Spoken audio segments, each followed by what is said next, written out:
যেতে নাহি দিব হায়, তবু যেতে দিতে হয়, তবু চলে যায়। তো কি অবস্থা বয়েস? আগামীকাল ভোর 5টায় পর্তুগাল বনাম ক্রোয়েশিয়ার খেলা।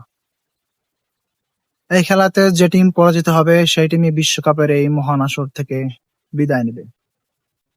তার সাথে সাথে বিদায় নেবেন দুই মহাতারকার মধ্যে কোনো এক কিংবদন্তি তারকা। আসলে বিদায় জিনিসটা সর্বদাই কষ্টদায়ক, কষ্টকর। তবু আমাদের বিদায় দিতে হয়, বিদায় নিতে হয়, মেনে নিতে হয়। পর্তুগালের ক্রিস্টিয়ানো রোনালদো ও ক্রোয়েশিয়ার লুকা মদ্রিচ, এনারা দুজন সর্বকালের সেরাদের মধ্যে দুজন ব্যক্তি, দুজন কিংবদন্তি তারকা। আসলে এনাদের কথা কি বলবো, এনাদের কথা বললে শেষ হবে না। আপনারা দুজন এই ফুটবল বিশ্বকে অনেক কিছু দিয়েছেন, আমাদের ভক্তদের দিয়েছেন আনন্দ। আসলে আপনাদের মধ্যে যারই আজকে বিদায় হবে, তার বিদায় আমাদেরকে অনেক বেদনা দিবে, অনেক কষ্ট দিবে। তাও আপনাদের কোনো একজনকে আমাদের বিদায় দিতেই হবে, এটাই সত্য, এটাই বাস্তব। একে একে সবারই বিদায় নিতে হবে।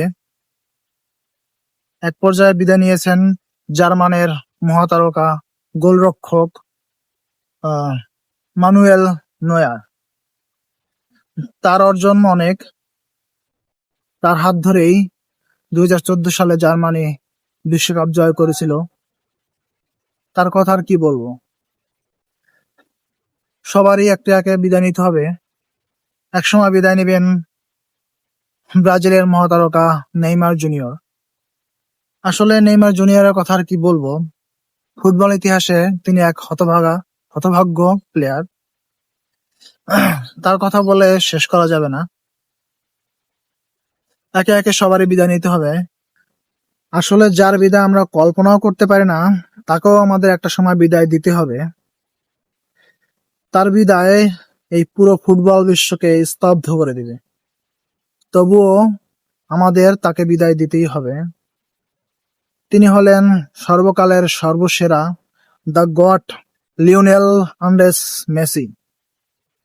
আসলে তার অর্জন আর কি বলবো, আপনারা সবাই জানেন।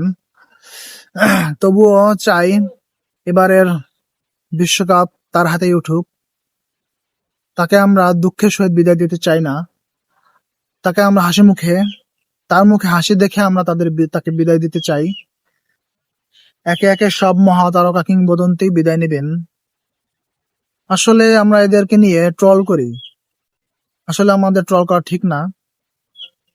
আসল আমরা এদেরকে ট্রল নয়, উপভোগ করি।